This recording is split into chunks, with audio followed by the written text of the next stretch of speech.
The young guns coming to the fore. He's texting his mates, telling everybody about it. I bet that phone will go wild in the next few minutes. Colin Monk and his son Aaron go into the hat for the last 64 of the competition. And what a performance from the youngster, battling back in such fine style. Let's hear from him now, talking to Rod Studd. Well, there's Dad Colin and son Aaron here. They both won tonight. I'll just ask you first, Colin, was that harder watching Aaron play than your own match was? Yeah, it was, yeah. I know just about the big main stage, and it's hard work up there, and he's come through. He didn't play his best starts, but he just said to me it was tough, so it's a learning. How was it up on the big stage, Aaron? It was alright to start off with, but when it got down to nitty gritty, my bottle went big time. I started going treble 20, big 5. You know, I don't normally do that, but that's the stage for it. How different is that stage? I mean, it's a completely different experience from the normal floor, isn't it? It is, because it's so open, you know, you've got nothing around you. Like when you play on the PDC tour, you've got boards that come down, but there it's all open, you've got everyone behind you, it's nerve-wracking. Did you watch your dad's game, or were you too busy practising? I was practising, I was looking over the balcony, seeing the score and that. I saw him 4-2 down, then I saw him 5-4 up, then he come back up and said he won 6-5. Now, he was saying earlier, your dad, that he didn't want to play because he thought you were much better than him. Now, have you changed your mind, Colin? No, I still don't want to play him. No, I just said how the tour goes, but he did well, It's just in the main stage now, he knows what it's all about, so see what the draw does and see what we get. You fancy playing your dad? No chance. No, I don't want to play him at all. It's never a good game, and he is better than me still. He don't like to admit it, but he is. I know he's here standing next to you, but how good could he be? We've seen a lot of young teenagers and 20-year-olds tonight. They're all great players. How good can Aaron be, Colin? Yes. I mean, yes, Aaron's in that group of like the Joe Collins and that. They're very good. You know, they're coming through the stages, and they just need to learn how to play the game on the main stage, and then they'll be away. 3-4 years' time, there'll be, you know, a new sort of breed of players coming through. We'll see the draw in a minute, gents, so best of luck both of you two in the draw. Thank you very much. Thank you. Night of the youngsters. Aaron Monk joining Joe Cullen, Rhys Robinson, William O'Connor in the hat to take on the big boys of World Dart as the top 32 in the world go into the hat with them. Getting the pat on the back from a lot of the fans here. Still 1 or 2 matches to be sorted out, but we'll get that draw on for you very, very shortly. Let's bring you up to date with what's been happening out and about. Let's check out board 5. Wayne Atwood saw him have a run of the world a few years ago. 6-4 victory for him. Come on. Mentioned on board 7, Joe Cullen. Another of the young guns, 6-3, of a Mike Knott. I really mentioned this man, Michael Smith, putting out Peter One Dart Manley, 6-3. Michael, well done. Beating Peter Manley is always good at any time. Were you pleased to be on an outside board, because we know that Peter can feed off the crowd on the main stage? I wanted board 1 because I like to feed the crowd myself, but board 6, the wins are winning, so any board will do as long as the win. He's been away from the game, Peter, with ill health, as we know, so I suppose it's difficult to know what kind of form he was going to be in for you, wasn't it? I don't know whatever form he was in, but for the last 3 weeks I've been playing well myself, like beating Adrian Lewis, Terry Jenks in the PDC. I beat Dave Chisnall in the final, the BDO World Championship finalist. I've been playing really well, so it was my game, not his, I was thinking about. Not going to miss you, are they? No. Coming with that hair, are they? Yeah. Good style, and it'll be a different colour for tomorrow. Good man, good luck in the next round. Thank you, mate, cheers. Definitely see him coming, won't you? Board 2, Steve Beaton, former world champion, 6-2 victory over Ricky Evans. Steve, well done. That's a game of the generations. I was just having to check how old you are, because I thought you were 32, but you're actually 46, aren't you? But you're more than twice his age. I mean, does that make you feel old when you play a kid like that? I'll tell you, for a first round game, the kid never missed nothing. I mean, I was going out in less than 15s all the time, and that's how darts has improved, you know what I mean? And I'm just glad to get through that, definitely. Round 3, or board 3 I should say. Dennis Smith, another face from the patch, putting out Robbie Newland. Really good win for Smithy, 6-1. And on board 4, Mark Fox, nail biter with Henry O'Neill, 6-5.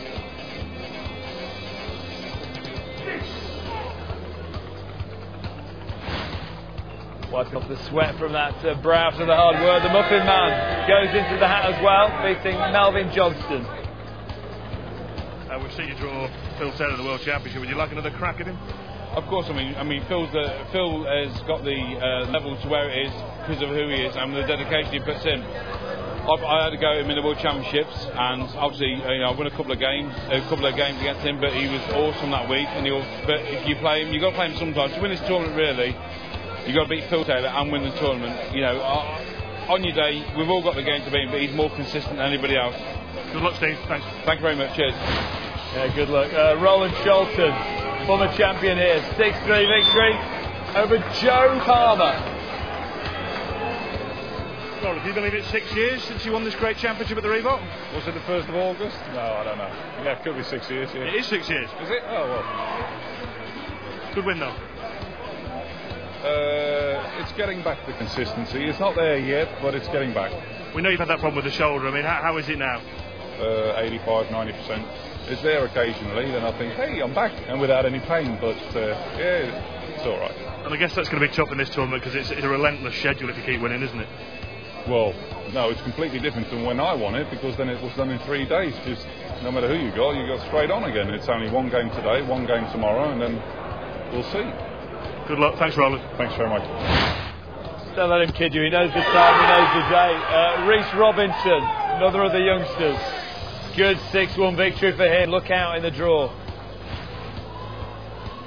Michael Barnard putting out John Bowles. 6-3 victory for Barnard.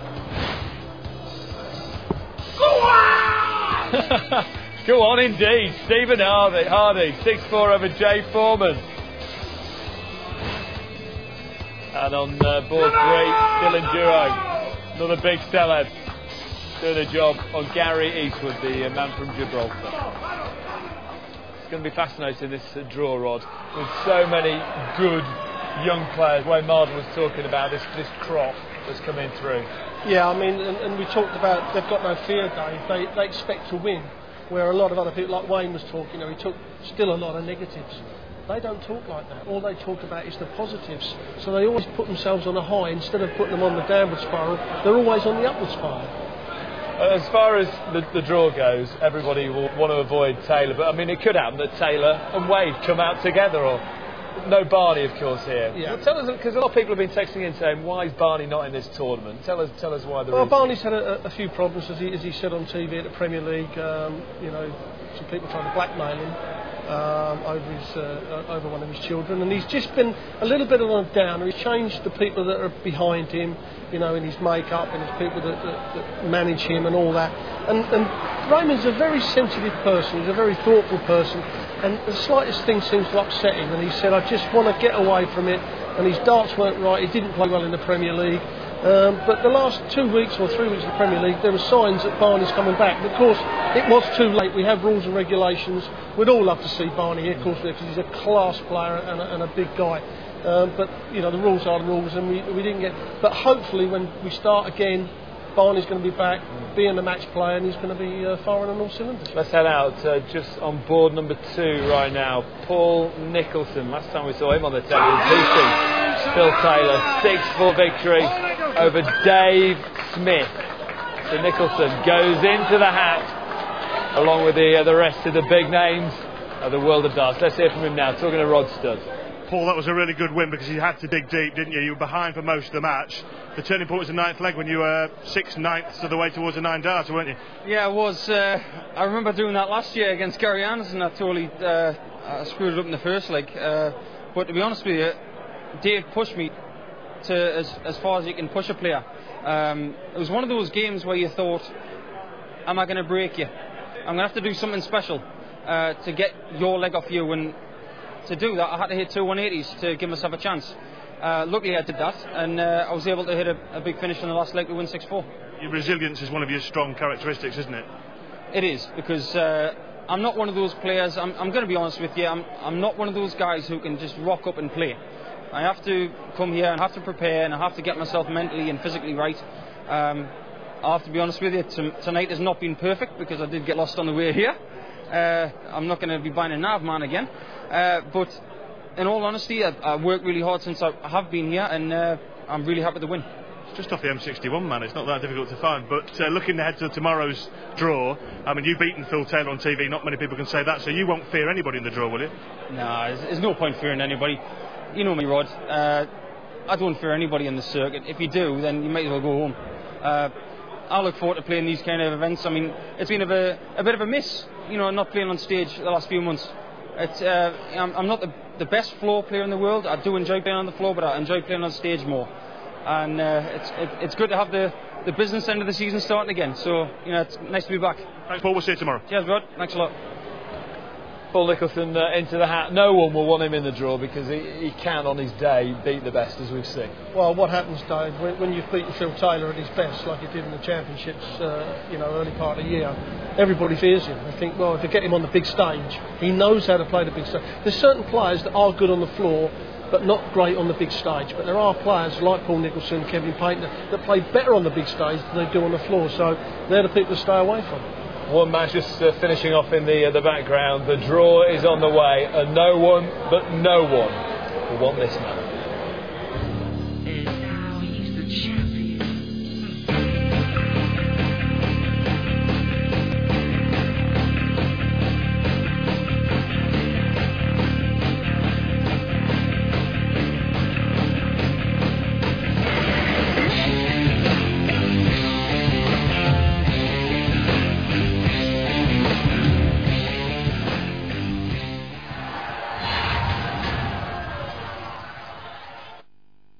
Sky Sports Summer of Cricket is underway, and the runs were flowing at Lords as Trott was too hot to handle. An outstanding innings from Jonathan Trott. And Bangladesh had stars of their own.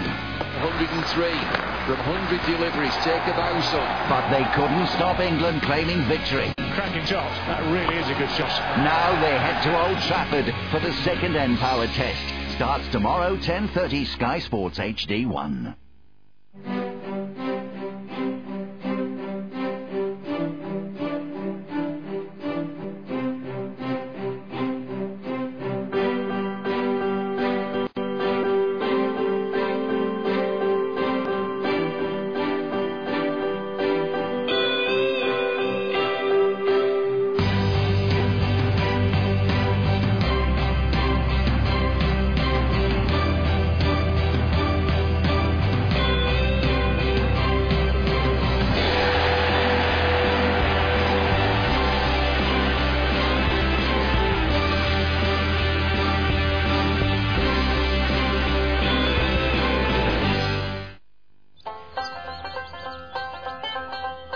Welcome to the Guardian Hay Festival. I'll start with a story.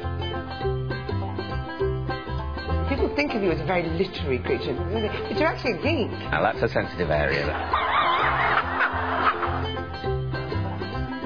There's a lot that can stretch your intellect. Do nothing and just read. Sky Arts is big on books. We're bringing you the book show from the Guardian Hay Festival every night at 7 on Sky Arts 1 HD.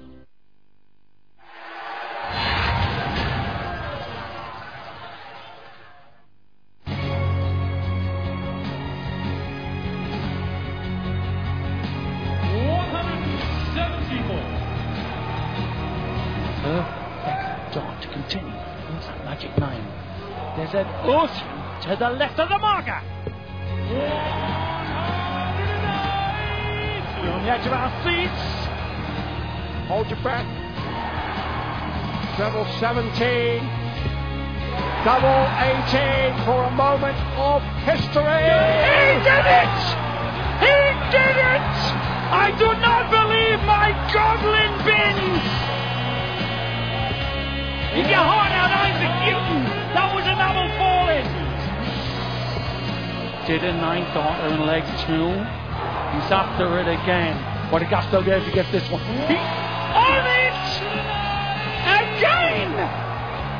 First pop, treble 90. Double 12! Dave Lennon, say it! Cause I'm gobsmacked! I am gobsmacked! You are present in a moment of the greatest sporting history. He's thinking about it again. Yes. He wants $29. What a man. He's going for the $9 again. He's on it again. Hardest shot in the world. The understacker. He gets it again. It's on it again. This is incredible. He's got it, he's got it! He's on for the third 9-darter in the match! The crowd are going bananas! It's for his third 9-darter. On it.